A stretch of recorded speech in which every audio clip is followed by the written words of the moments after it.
Have you ever felt that certain things in your life keep repeating, as if the universe is trying to teach you something you haven't yet understood?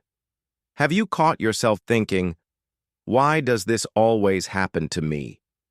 As if being chased by an invisible force that insists on pointing toward the same paths, the same mistakes, the same cycles. Exactly. Maybe the problem was never the world.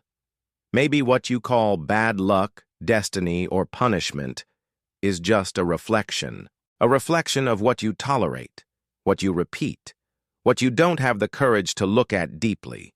Karma never fails, but it's subtle, silent, patient. It doesn't strike you to hurt you. It returns to show you. And as long as you try to fix externally what was born within, the pain will keep coming back under new names. Stoic philosophy teaches us not to react like victims, but to observe like wise ones. Because everything you live is a consequence of what you believe, think, allow, and avoid. And only when you change that silent center, that internal blind spot, does the world begin to respond differently. Life isn't against you. It's revealing who you have become. And today, perhaps for the first time, you begin to see. If this video has touched you in any way, write in the comments. I am ready to see what I couldn't before. And stay with me until the end, because in the next pages, you will understand how karma, stoicism, and the universe's silence can become your greatest allies. If this message helped you, subscribe to the channel and ring the bell, because here we keep learning with every step. Sometimes the harvest that arrives isn't about big choices, but small concessions, the silences we swallow, the boundaries we refuse to set, the discomforts we postpone. Karma never misses, but it's subtle. It responds not only to what we do, but to what we allow to happen to us. Life observes the repetitions and understands that what is tolerated in silence becomes the rule.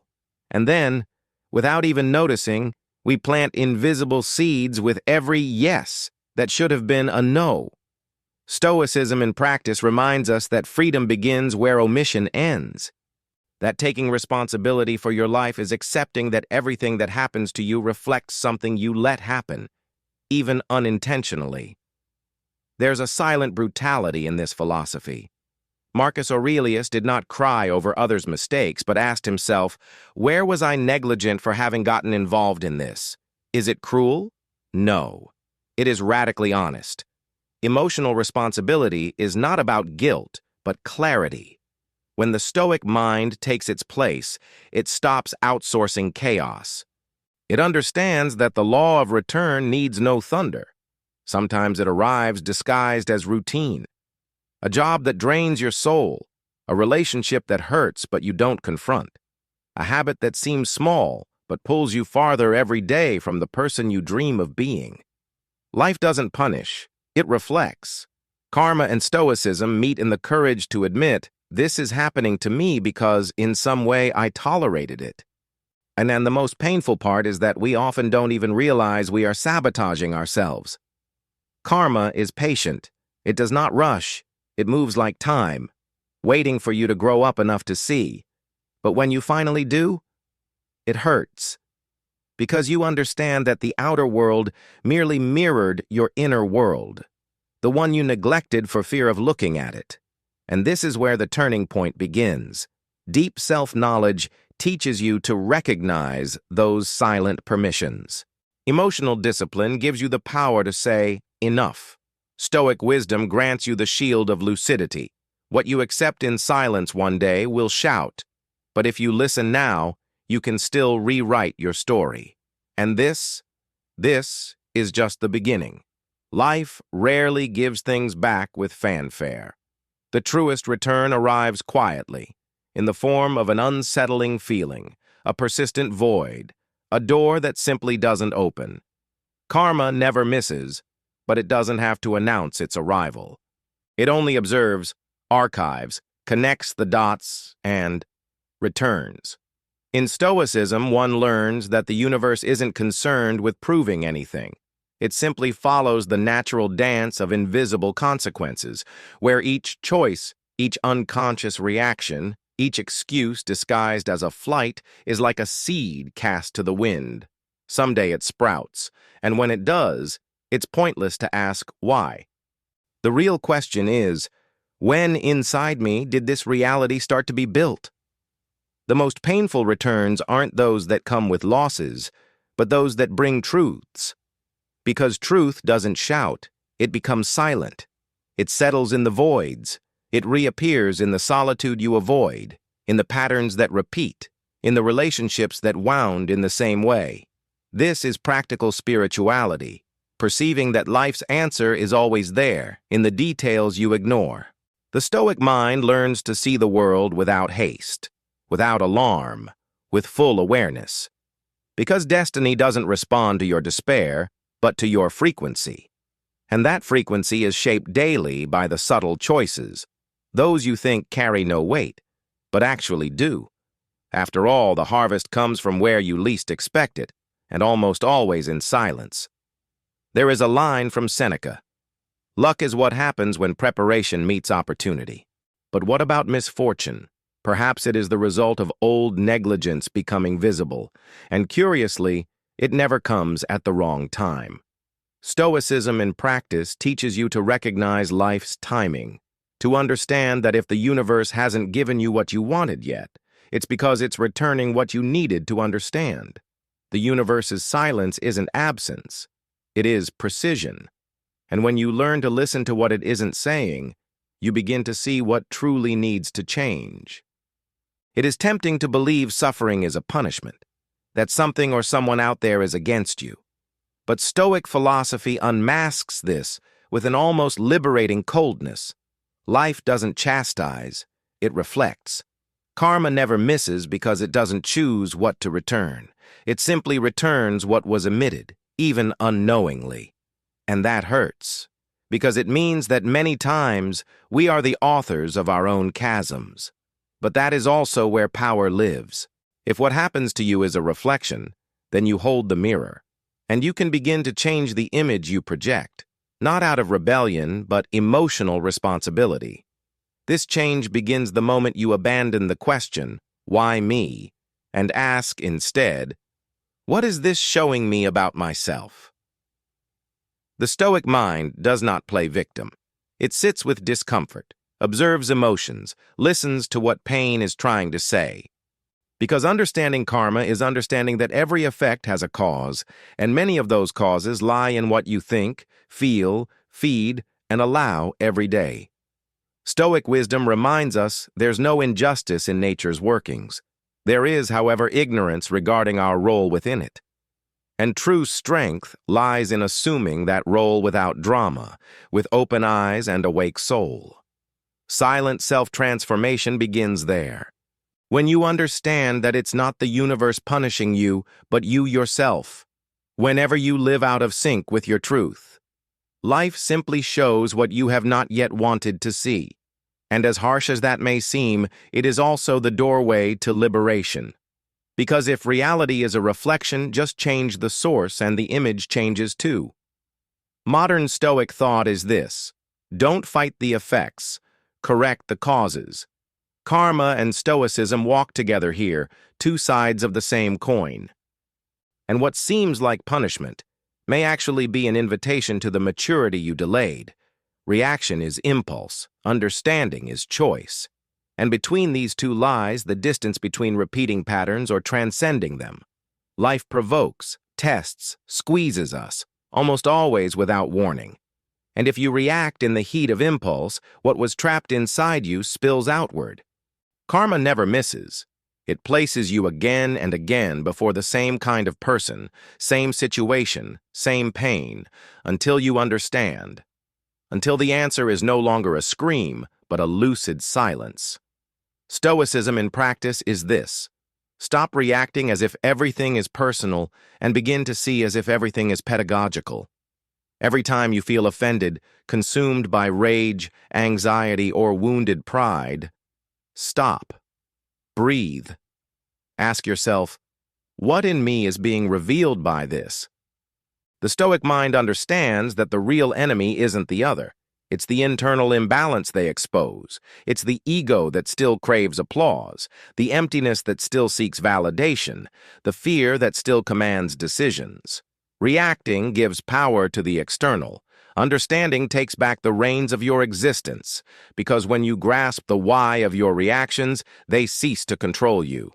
And what once was emotional prison becomes a bridge to deep self-knowledge. Emotional discipline is that daily exercise. Transform what irritates into a signal, what wounds into a mirror. Then what once appeared as karma reveals itself as a lesson. Unconscious reactions feed the cycle. Conscious understanding breaks it. Practical spirituality begins when you refuse to respond on autopilot, when silence becomes more powerful than argument, when you realize you don't need to win arguments, but to overcome yourself. And that the true return of life isn't what happens to you, but what you choose to do with what happens. From here, everything changes. Unaddressed pain becomes a magnet. Everything you haven't healed in yourself begins to choose for you. People, paths, decisions, even thoughts. When we're wounded, we act from the wound. And the issue isn't feeling, it's ignoring. Karma never misses, and one of the subtlest forms of return lies in choices born from our unresolved suffering. You don't attract what you deserve, you attract what you carry. And if what you carry is fear, abandonment, anger, or attachment, that's what life will return to you. Not out of cruelty, but coherence. The universe responds to your internal vibration with a precision the mind doesn't yet understand, but the heart feels. That's why so many recycle the same relationships, failures, cycles, in different clothes. The Stoic mind knows there are no coincidences in emotional patterns. Every repetition is a silent scream of the soul asking for healing. Stoicism in practice invites you to observe your inner movements before making any external decision. Stoic wisdom reminds us, don't look outside for what you haven't yet organized inside.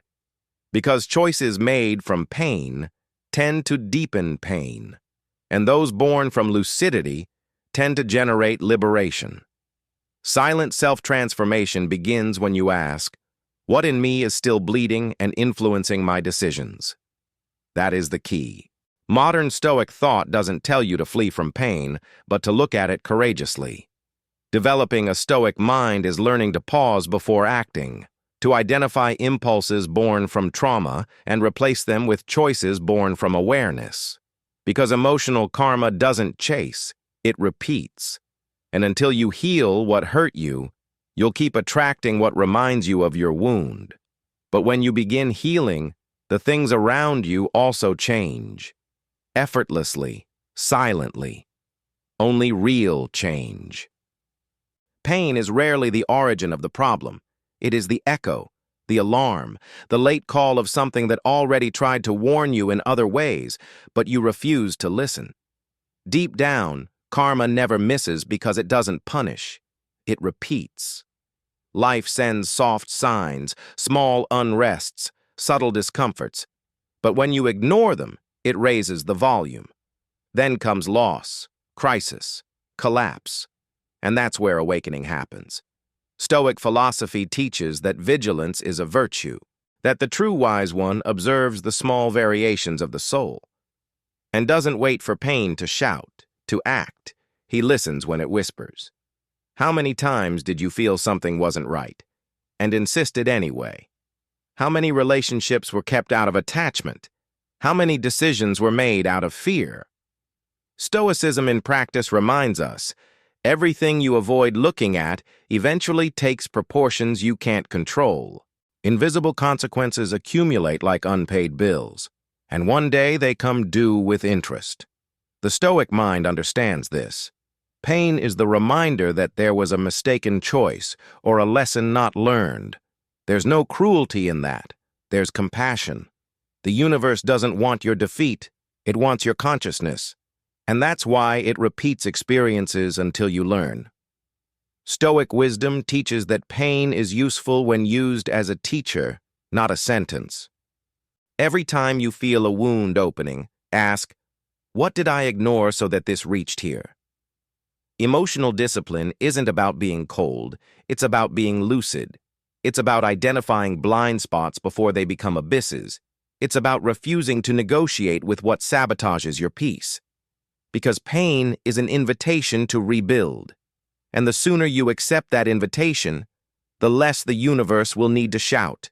Because yes, suffering is life's voice saying, you can live better than this. You teach the world how to treat you by what you tolerate. It's hard to hear this, but it's one of the most transformative truths someone can accept. Life doesn't move by speech, but by coherence. The universe silently observes what you tolerate and delivers more of it. Because in a way, what you accept without questioning, you're signing as a contract with reality. Karma never misses. It will show you, with mathematical perfection, where you still betray yourself, where you still stay silent, where you still hide. And the subtlest part is that it isn't always conscious. Many times you are living on autopilot from a wounded self-image, and that shapes everything around you. Marcus Aurelius said that the soul becomes dyed with the color of your thoughts, and also by the boundaries you set, or don't set. Stoicism in practice is a daily reminder that deserving isn't what you want, it's what you tolerate. If you live in relationships that diminish you, environments that suffocate you, cycles that exhaust you, stop and observe.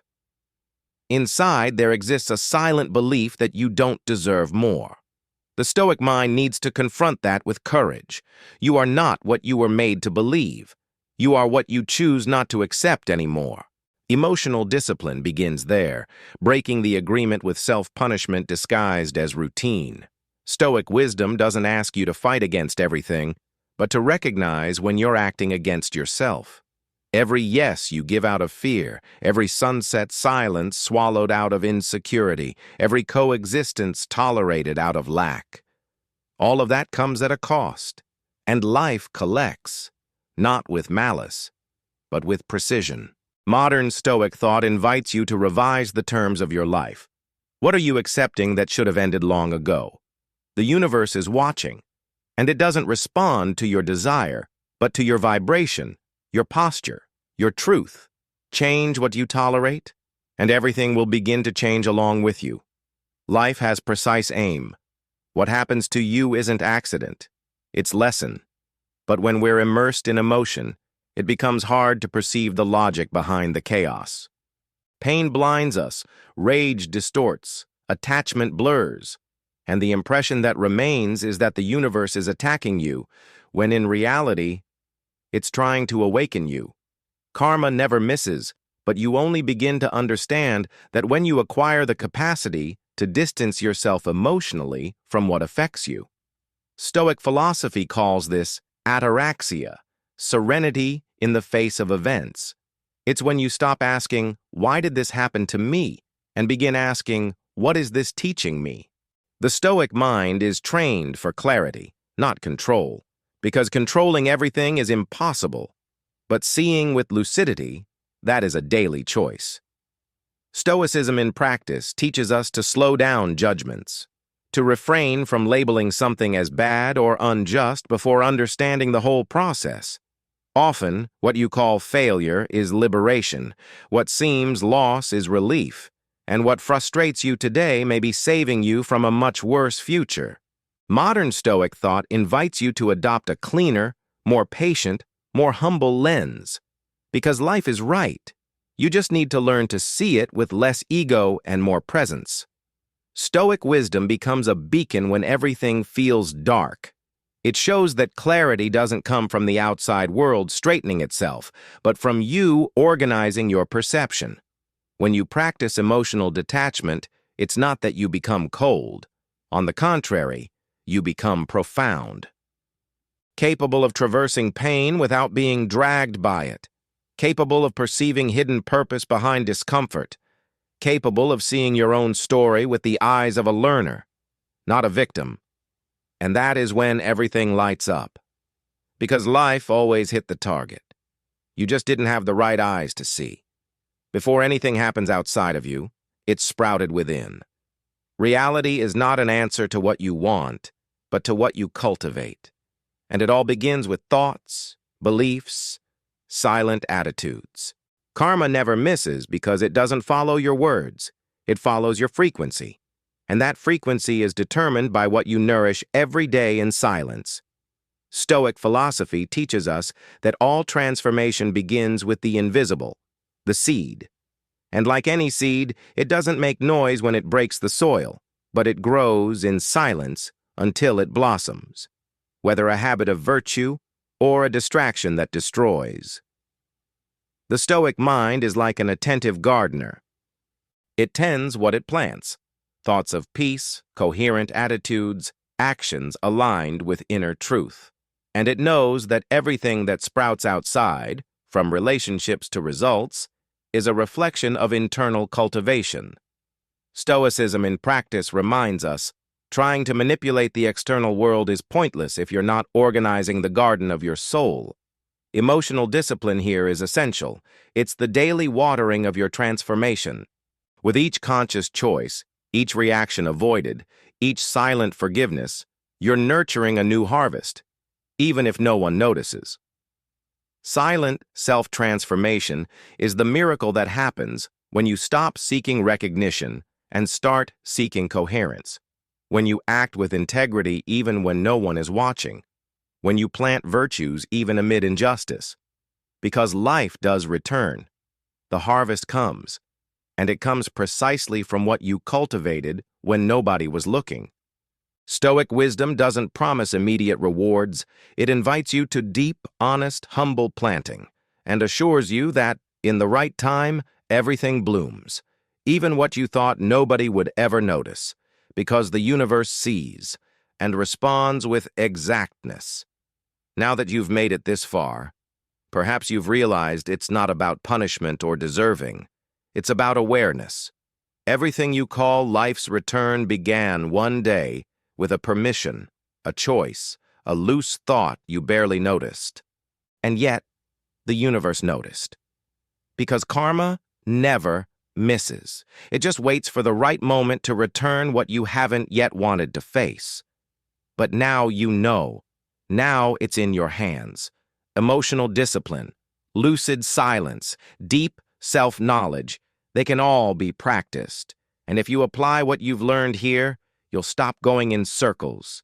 You'll start harvesting virtue, serenity, lucidity. Stoic wisdom isn't theory, it's the path. And every conscious step is a miracle of silent transformation. So I ask you, which patterns will you break today? What are you ready to no longer tolerate? What new harvest do you want to plant from now on? Write in the comments one decision you are making after watching this video. And if this message helped you, subscribe to the channel and activate the bell, because here we keep learning with every step. Life has already begun to respond. You just need to keep looking with clarity.